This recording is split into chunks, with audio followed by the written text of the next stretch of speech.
Okay రండి madam. ముందు పదండి.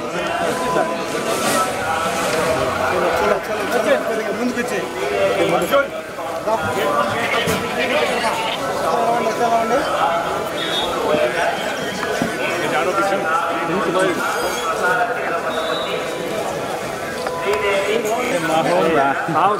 పక్క అట్టే మేడం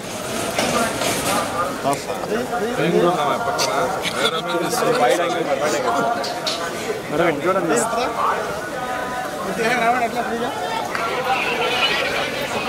వాయిస్ ఏడే పెట్టేద్దాం. కానీ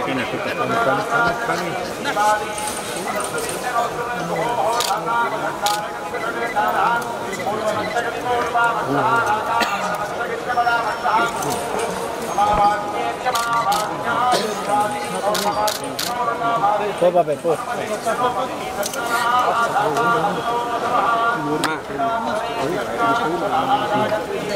జరుగు అట్టైనా జరుగు ఎట్టైనా జరుగు.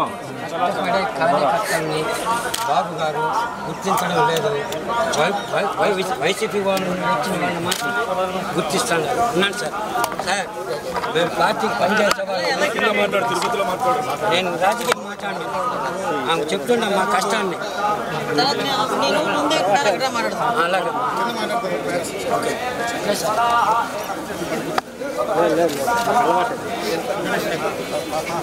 రైట్ సైడ్ మేడం ఈ పక్క మీరు చెయ్యట్లేదండి.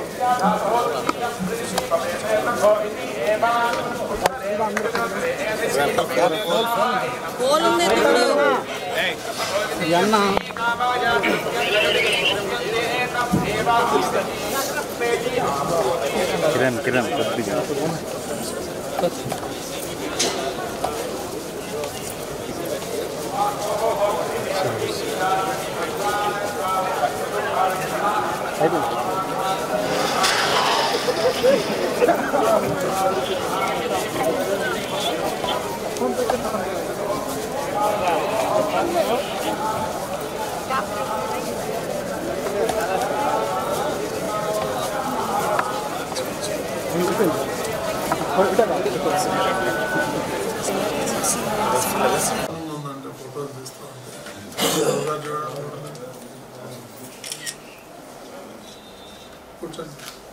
కంప్లీట్ చేశాను.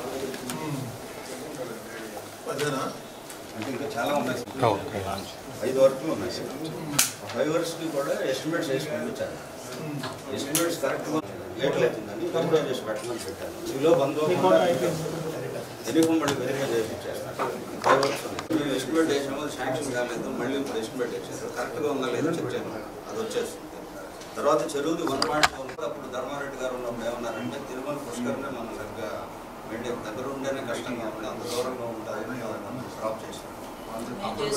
ఫిల్టర్ హౌస్ అది పెట్టి నీట్గా ఆ చెరువుల్లోనే మళ్ళీ పుష్కరం లాగానే స్టెప్స్ అయితే పెట్టి ప్లాన్ వేసి ప్లాన్ కరెక్ట్గా ఉందా లేదో చెక్ చేయాలి. తిరుమలకి ఆయనే చేస్తున్నాడు.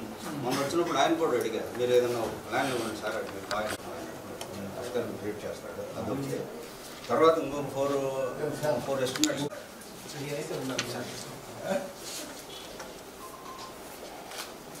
కొండ ఎక్కలేదు, మిగతా ఉన్నాయి. మీరు అడిగినట్లు ఒకటి ఏంటంటే మెయిన్ హైవే నుంచి లోపలికి వస్తే బాగుంటుంది. తర్వాత ఫస్ట్ ఫేజ్లో చేయగలిగినన్ని ఇప్పుడు చేస్తాం. ఘాట్ రోడ్ ఒకటి ఏర్పాటు చేయాలి. తర్వాత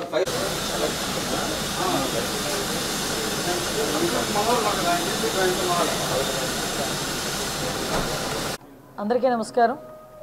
ఈరోజు గౌరవ తిరుమల తిరుపతి దేవస్థానం చైర్మన్ గారు నాయుడు గారిని ఈరోజు మర్యాదపూర్వకంగా కలవటం జరిగింది.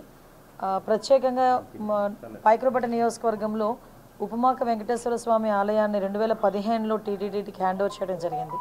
టీటీడీకి హ్యాండ్ ఓవర్ చేసిన తర్వాత సుమారుగా అక్కడ కొన్ని కార్యక్రమాలకు ఒక గౌరవ సీఎం గారు చంద్రబాబు నాయుడు గారు కూడా అప్పుడు సీఎం హోదాలో ఆ రోజు ఉపమాక వెంకన్న స్వామిని దర్శనం చేసుకుని ఆ చుట్టుపక్కల ప్రాంతాన్ని ఎలాగైనా అభివృద్ధి చేయాలి అనే ఉద్దేశంతో అక్కడ ల్యాండ్ ఎక్వైర్ చేయడం దగ్గర నుంచి ఒక మాస్టర్ ప్లాన్ తయారు చేసి టీటీడీకి హ్యాండ్ ఓవర్ చేసి అక్కడ టెంపుల్ని బాగా అభివృద్ధి చేయాలి అని ఆ రోజు సంకల్పించుకొని ఆ రోజు ఒక మాస్టర్ ప్లాన్ కూడా రెడీ చేసుకున్నాం ఆ రోజు.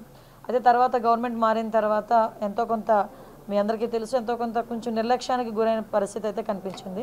తర్వాత మళ్ళీ ఈరోజు మళ్ళీ మార్చి 10వ తారీఖున ఉప్మాక వెంకన్న స్వామి కళ్యాణోత్సవం అనేది చాలా ఘనంగా జరిగే పరిస్థితి కనిపిస్తూ ఉంది. సుమారుగా 1,00,000 నుంచి 1,20,000 వరకు కూడా భక్తులు వచ్చి ఆ రోజు స్వామివారిని దర్శించుకోవటం అనేది జరుగుతుంది.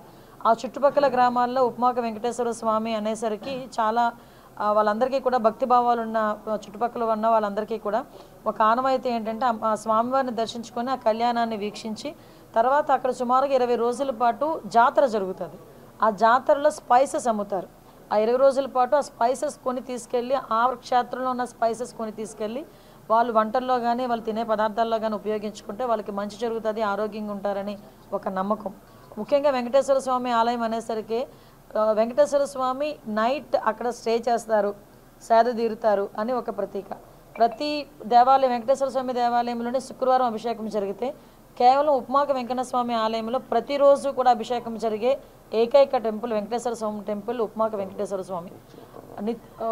మనకి నిత్య ఉత్తర ద్వార దర్శనం కూడా జరిగే ఏకైక టెంపుల్ అది వెంకటేశ్వర స్వామి టెంపుల్. సో అటువంటి టెంపుల్ని మళ్ళీ తిరిగి ఈరోజు మళ్ళీ అభివృద్ధి పదంలోకి ముందుకు తీసుకెళ్ళాలి, భక్తులందరికీ కూడా అందుబాటులో ఉంచాలని గౌరవ చైర్మన్ గారిని కలిసిన వెంటనే చాలా సానుకూలంగా స్పందించారు.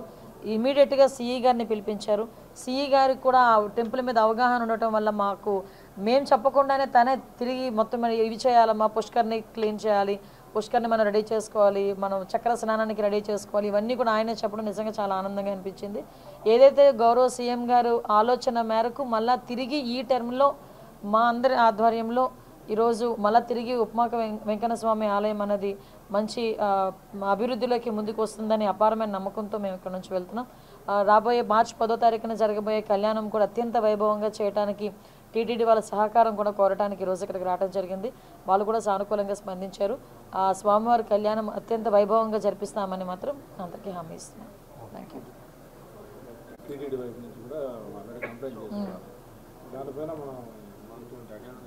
మేడం ఆగమ శాస్త్రం ప్రకారం ఐడియా ఉంది నాకు. ఆగమ శాస్త్రం ప్రకారం టెంపుల్ పైన ఫ్లై అవ్వకూడదు. యాక్చువల్గా లాస్ట్ టైం కూడా మా దృష్టికి వచ్చింది ఈ విషయాన్ని. మేము కంప్లీట్గా దాని మీద ఒకసారి ఎంక్వైరీ కూడా వేయమని చెప్పాము. దాని మీద రిపోర్ట్ వచ్చిన తర్వాత అటువంటి పరిస్థితులు రాకుండా చూసుకునే బాధ్యత కూడా మేము తీసుకుంటాం. ఇబ్బంది ఏమీ లేదు.